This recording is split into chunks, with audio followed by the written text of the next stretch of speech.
Hey everyone, and welcome. Get ready because today we're diving into this really cool, magical story from ancient India. It's about a man who had a vision that was so incredible, so mind-blowing, that it changed his life forever. Let's get started. Okay, so let me ask you something. Have you ever just sat and wondered what it would be like to see the entire universe, but all inside of one person? I mean, think about it. All the stars, all the planets, the mountains, the oceans, everything packed into one person. Sounds totally impossible, right?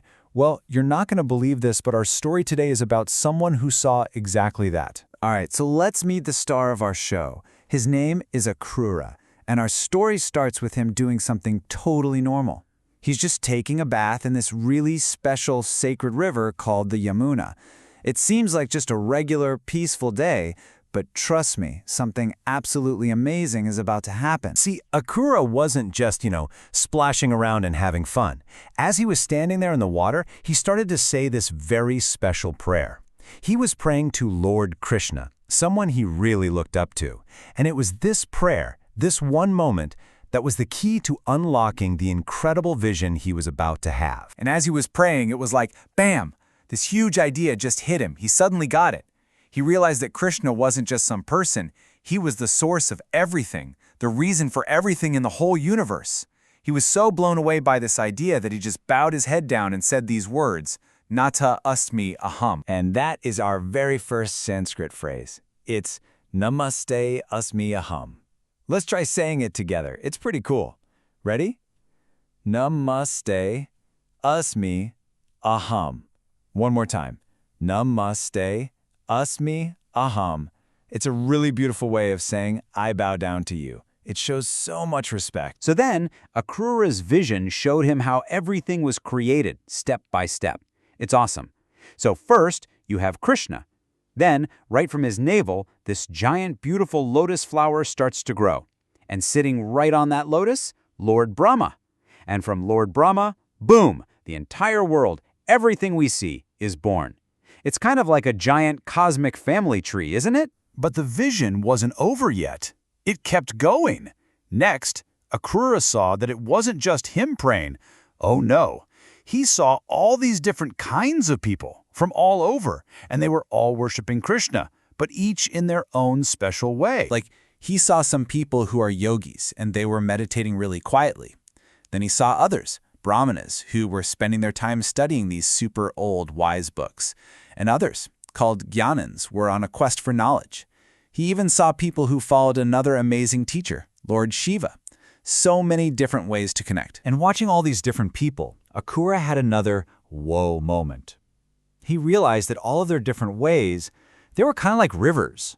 You know how some rivers are big and wide and some are small and twisty? Well, that's what these paths were like. But no matter how different they seemed, they were all flowing to the very same place, into one single giant ocean. And hey, that gives us our next word in Sanskrit. The word for rivers is nadyah. Can you try that? It's nadyaha. Awesome.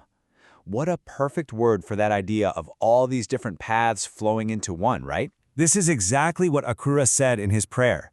He said, just as rivers born from the mountains, filled by the rain, enter the ocean from all sides, similarly, all these paths ultimately lead to you.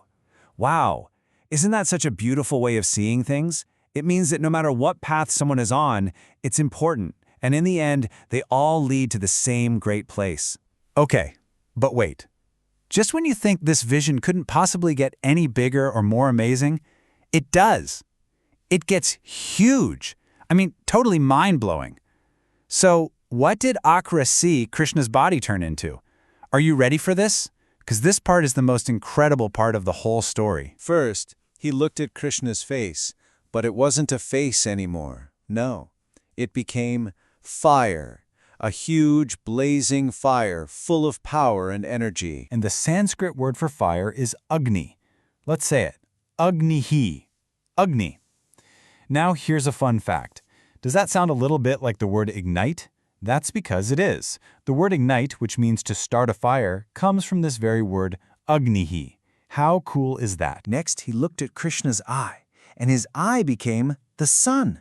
the actual sun, shining so brightly and warming up everything. And his bones, the frame of his body, they turned into the great giant mountains of the world, super strong and solid. Then he looked up and saw that Krishna's hair was swirling and floating, and it had become all the clouds we see in the sky. And his tummy, his belly became all of the deep swirling oceans of the entire planet. It was in that moment that Akru finally understood Krishna's body was the whole universe. So get this. Akru saw that all the worlds, every person, every animal, everything was moving around inside of him. The story explains it like this. It's like tiny little bugs living inside a giant piece of fruit. For those little bugs, that fruit is their whole world. Akru realized that's what our universe is like. We're all living inside this one amazing, gigantic being. So, after seeing all of that, how do you think Akru felt? You might think he'd feel super special, but he didn't. He actually felt really, really small. He felt humbled, Like he realized, wow, I'm just one tiny part of this huge, incredible thing. He looked back at his own life and all the little things he used to worry about, and he felt kind of foolish. He prayed right from his heart, saying things like, I've been turned away from you. Please protect me. I am surrendered. It means he was ready to just trust this amazing cosmic power completely. And I think that's the big lesson from Akru's whole vision. Sometimes we all feel a little lost, or we get worried, and our problems can feel really, really big. But this story shows us that if we just remember that there's something so much bigger than all of us, it can actually make us feel really peaceful and calm. Because that's what it all came down to. That's what Akru really saw. Not a bunch of different things, but one. He saw that the fire, the sun, the mountains, the people, they were all just different parts of one single, totally connected, amazing being. So, as we wrap up, I've got one last question for you to think about. If the whole universe really was one giant person, just like in Akru's vision, what part would you want to be? Would you be the strong, steady mountains? Or maybe one of the flowing rivers? Or maybe even a little twinkling star? It's a really fun thing to imagine. Thanks so much for joining me today.